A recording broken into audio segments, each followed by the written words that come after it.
Hi there, hi. Yeah, sorry, I keep trying to wave at this child, but he's just smiling at me. Hi, you are adorable. All right. Everybody having a good day? Yeah. Very good. We excited for the last story of the day? That's great. All right, shout out the name of your favorite story. Wow, someone loves Sleeping Beauty. Wow, you put a lot of energy into that one. The rest of you all just said Deadpool-themed things. Creative. Somebody read a book. Okay, I guess we'll just do, we'll do the one that was pre-scheduled. I don't feel like thinking. This story is a beloved bedtime favorite, and Disney already has the rights to it, so we can't be sued. Yeah, that's right. This story is Cinderpool. Yay. Very nice. Didn't sound like everybody cheered, but it's fine. I forgive you.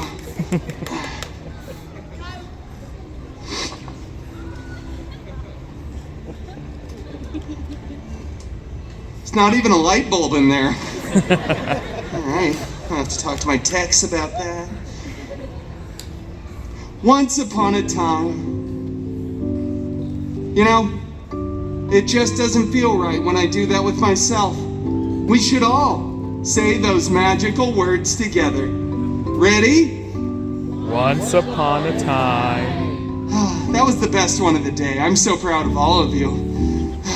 Cinderpool lived in a big mansion with his step professor and step mutants. The biggest of those step mutants, Colossus, was always making up silly rules around the house. Things like, make sure you close the window while the air conditioner is on.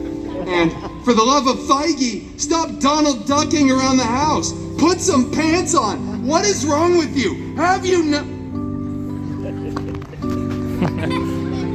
Anyway, the other main step mutant, Negasonic Teenage Warhead, got like 4 big fans over here. Yeah, she was always texting and rolling her eyes. She was so Gen Z. Both of these step mutants were very jealous of Cinderpool because Cinderpool had a much, much larger fan base than they did.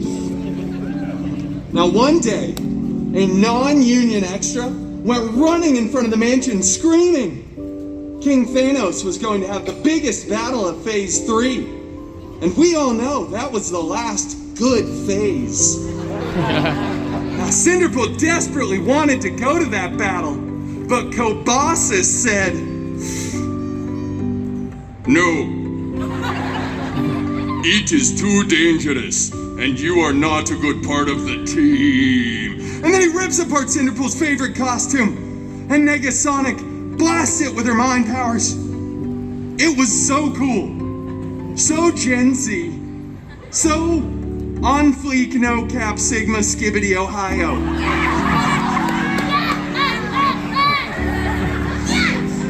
Did I do any of that right, child? Yeah, that kid says so. Okay, it hurt a little bit. But Cinderpool was devastated, vulnerable, and exposed as he stumbled out onto the mansion grounds, weeping, desperately trying to earn that Oscar.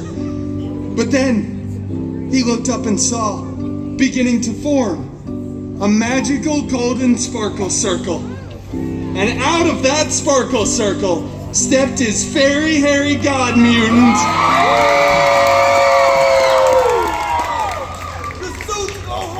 Out of that sparkle circle stepped his fairy hairy god-mutant. Am I supposed to separate? Yeah, go through the circle, Wolverine. There we go. Wolverine! Right, that's great. They love you. It's like, oh, fairy god-mutant Wolverine. I desperately want to go to the big battle, but my step mutants destroyed my costume. I can't. He said lovingly, Excuse me. I'm doing the story, Wolvie. I can't go to the battle without a costume. You're my fairy god-mutant. Use your magic wand and do something to a pumpkin. I'm not gonna do anything to a pumpkin. Just get another costume then. And stop writing me into these stories. Well, with that sage and mildly Australian life advice, Cinderpool ran to the wardrobe department, grabbed a new, freshly laundered costume, and headed to the big battle. He was late because he spent most of his time in the virtual queue trying to get tickets for Oogie Boogie Bash. Yeah, couldn't. I won't be wearing a costume tomorrow. But when he got there, the Avengers were winning. Captain America looked so good in those pants. Cinderpool looked for his fairy god-mutant Wolverine, who was... I'm going to Pim's. Really, Wolvie? That's all right. Pick up the milk while you're gone. He's not going to come back with the milk. Yeah. It's fine. Disney didn't have the rights to him at this point anyway. Cinderpool surveyed the battlefield and saw, right there on the stairs of the alien ship, a single glove. He went over and picked that glove up, gave this child a high five. There it is, perfect. It was a beautiful glove, gold encrusted with colorful jewels. There were 6 of them. I don't know if that's relevant. He said, "I wonder who this fits," and put it on. After a bunch of buzzing, whirring, and clicking, it was a perfect fit. But then all the Avengers look over and they start screaming, "Cinderpool, take that thing off. You could hurt yourself." Thor started crying. And all together they said, "Cinderpool, do not snap." So we know what Cinderpool did. Cinderpool snapped. Both physically and mentally. Does it all the time too. Just kept snapping. People are disappearing, reappearing. There's dogs and cats falling out of the sky. It was really expensive for the VFX department. But eventually Cinderpool stopped. Everybody was back. And Cinderpool was the hero who'd saved the universe.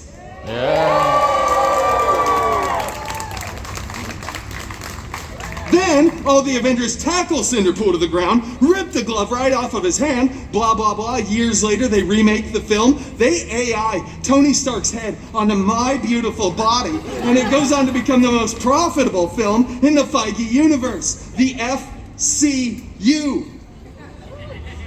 But it's okay, because Cinderpool went on to start his own film franchise, which breaks box office records. And then they had to invite Cinderpool back to the Avengers Endgame 2 Electric Boogaloo. That, ladies and gentlemen, is the true story of how Cinderpool became the belle of the Avengers Ball. There we go. Oh, thank you all so much for joining me for the final story time of the day. I'm going to go backstage and get out of this because 4 layers is hot. I hope you all had a wonderful time here at Storytime with Deadpool. Thank you so much. This is a special moment for one special person. You know who you are, one person. We're going to get you a cake. All right. Thank you so much. Bye, everybody.